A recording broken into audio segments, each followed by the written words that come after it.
Eccoci qui, come detto, cambio di ospite. Diamo il benvenuto allora anche a Tiziano Barone, direttore di Veneto Lavoro. Benvenuto. Grazie. Ti ha ascoltato tutto quello che ha detto Gianfranco Renfosco. Allora, anzitutto, per i pochi che non lo sapessero, spieghiamo che cos'è Veneto Lavoro, no? Perché non è proprio scontatissimo. Benissimo. Beh, grazie dell'invito. Veneto Lavoro è l'agenzia del lavoro della Regione Veneto che si occupa in particolare della gestione di tutti i centri per l'impiego. Noi gestiamo circa 40 punti nel territorio che servono per i disoccupati per essere aiutati a trovare lavoro e per le imprese per fare in modo che ci sia una più fluida capacità di incontro tra domanda e offerta. E a noi serve perché voi avete un osservatorio privilegiato, no? Perché ovviamente poi voi traete una serie di considerazioni che sono utili un po' per fotografare il mercato. Allora, ripartiamo dalla domanda che avevamo già fatto anche a Refosco: com'è cambiato il mercato del lavoro, diciamo sempre negli ultimi? Dal 2008 in poi, perché il 2008 comunque rappresenta il cambio di passo dovuto appunto alla prima crisi. Allora, in tutte le regioni competitive, quindi Nord Italia, Nord Europa, le caratteristiche che il mercato del lavoro ha avuto dal 2008 in poi sono le stesse e sono tre. Una più rapida costruzione e distruzione di posti di lavoro rispetto al passato. Noi abbiamo distrutto più di 95.000 posti di lavoro nel 2014, complessivamente, e ne abbiamo ricostruiti più di 200.000 e questa costruzione e distruzione cambia da settore a settore. Per esempio nell'industria siamo ancora sotto di 40.000 posizioni di lavoro rispetto al 2008, mentre nei servizi ne abbiamo costruiti molti di più. Quindi c'è una maggiore, più veloce distruzione e ricostruzione dei posti di lavoro. Questa è la prima caratteristica. Ma che è determinata da cosa? Dal mercato, dalle tecnologie, dal cambio di funzionamento delle imprese, dal fatto che non c'è più, che le imprese non hanno più una visibilità lunghissima, viaggiano sui 6 mesi. Certo. Quindi la prima caratteristica è questa. La seconda è la polarizzazione, si entra nel mercato del lavoro non più a metà, ma o basse qualifiche o alte qualifiche, che significa anche bassi salari e alti salari.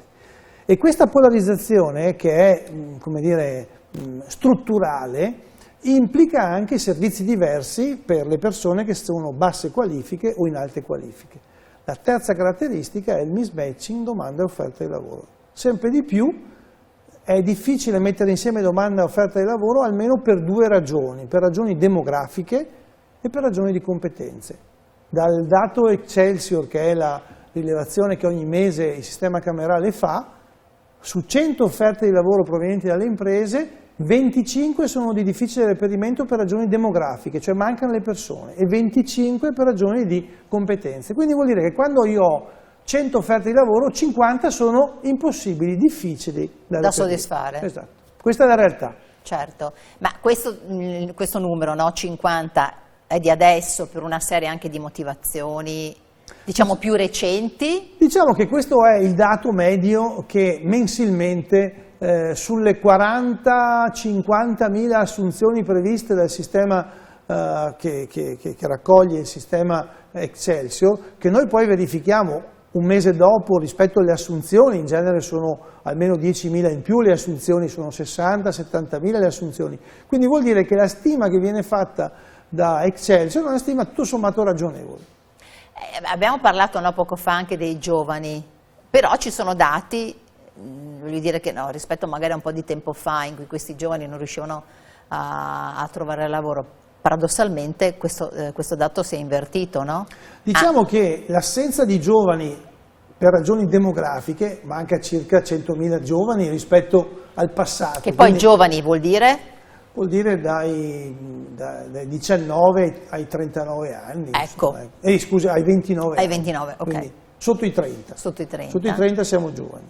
Però, per esempio, se io penso ai giovani assunti con il dato ultimo del nostro report, la bussola del mese di giugno, che fa riferimento a maggio, sono stati assunti 94.000 giovani, 94.115 giovani rispetto a 64.900 del 2021 e 55.000 nel 2020, quindi vuol dire che, a parte il 2020 che è un anno un po' particolare, certo, ma già nel 2021 in cui si ripartiva abbiamo 25.000 giovani in più, quindi vuol dire che da qualche parte si sono trovati e di conseguenza, nonostante ci sia una carenza demografica, i giovani che vogliono lavorare lo trovano. Quindi che vogliono lavorare e che sono già competenti? Diciamo che tenendo conto di quella classificazione basse e alte qualifiche, nelle basse qualifiche le competenze sono minime, nelle alte qualifiche invece le competenze sono preziose, e tant'è che sia nelle basse che nelle alte qualifiche il problema principale è l'irrobustimento delle competenze, la formazione sia sulle basse che sulle alte. Ma le aziende hanno cambiato un po' mentalità, per esempio si rendono disponibili a formare a questi lavoratori, perché voglio dire, no, io dico, se io sono un imprenditore e non trovo nessuno, magari gli dico io ti assumo e ti insegno. Su questo faccio due osservazioni. La prima, gli imprenditori hanno cominciato soprattutto nel settore dell'industria, a programmare le assunzioni, di conseguenza a fare alleanze col sistema scolastico, con gli ITS. Gli ITS rappresentano uno strato fondamentale di formazione superiore che è biennale e che prevede... Tra l'altro ci sono delle specializzazioni bellissime, ho visto, sì, cioè nel sì, senso sì, che forse poco conosciute. Fortunatamente l'esperienza degli ITS rappresenta nella nostra regione una esperienza di valore. Il problema è che ce ne vorrebbero 10 volte tanti, Chiaro. Però intanto aver già iniziato il percorso rappresenta comunque il fatto che si può fare e si può crescere. Dicevo, nell'industria è più facile la collaborazione strutturata nel tempo tra l'industria e la scuola. Sul commercio invece c'è ancora la tendenza ad aspettarsi come dire, immediatamente la risposta. Oggi non è più così, non è più possibile trattare il capitale umano alla spina, non è più possibile. Non è più possibile. Abbiamo insomma 5-6 minuti, due domande. Uno sempre sulle donne, perché rispetto a questi dati, no, delle assunzioni dei giovani, se voi avete idea, perché magari in quella fascia d'età no, le donne sono ancora più competitive, più appetibili, quindi... Beh, le donne nei primi 5 mesi dell'anno sono cresciute in termini di assunzione molto più del 50% rispetto all'anno precedente, quindi il dato femminile è un dato positivo. Il punto, come dicevo, è sempre se si finisce nelle basse o nelle alte qualifiche, tenendo conto che noi comunque siamo una regione in cui il lavoro stagionale è importante, più il 20-25% dei nostri occupati comunque afferiscono al lavoro stagionale, che comunque è un lavoro che viene fatto nella nostra regione. Certo. Faccia conto che metà dei contratti a tempo determinato sono stagionali. Quando si critica il tempo determinato bisogna tener conto che metà hanno a che fare con un'economia che è stagionale. Beh, che ovviamente serve quello, insomma, non è che serve quello. Certo. E l'altra cosa è sul PNRR, no? Sì. Che ha scoperchiato un po' anche qui, voglio dire, un po' la pentola con l'acqua calda, nel senso che come si è iniziato subito dopo che si è iniziato a parlare di PNRR, si è parlato anche della possibilità che non ci fossero abbastanza competenze poi. Allora, il PNR, in particolare il programma GOL, che cuba circa 55 milioni di euro per ogni anno fino al 2025, a cui dobbiamo aggiungere le risorse del Fondo Sociale, è molto finalizzato alla formazione. Suddivide i disoccupati in 5 categorie, quelli facilmente inseribili subito al lavoro, chi invece ha bisogno di un reskilling, quindi un profondo cambio di competenze, chi ha bisogno solo di un upskilling e quindi di un leggero aggiornamento, tutta l'area sociale quindi complicata e poi le aziende in difficoltà e quindi i sospesi. Ha il pregio il PNR di stabilire queste 5 categorie su cui noi andiamo a classificare tutti i disoccupati, che in questo momento sono circa 140.000 annualmente i disoccupati che noi trattiamo come sistema dei centri per l'impiego. In tutto questo quadro, no, abbiamo parlato sempre di giovani, ma diciamo le persone invece un po' più âgée, hanno possibilità di rimettersi in gioco? Sono quelle che si sono più rimesse in gioco. Quando si parla delle dimissioni, anche quelle che non hanno competenze specifiche? Diciamo che chi si è rimesso in gioco più facilmente in età matura, chi ovviamente ha le competenze maggiori. Certo. Da questo punto di vista il 60% mediamente di chi ha dato le dimissioni si è rimesso in gioco entro una settimana.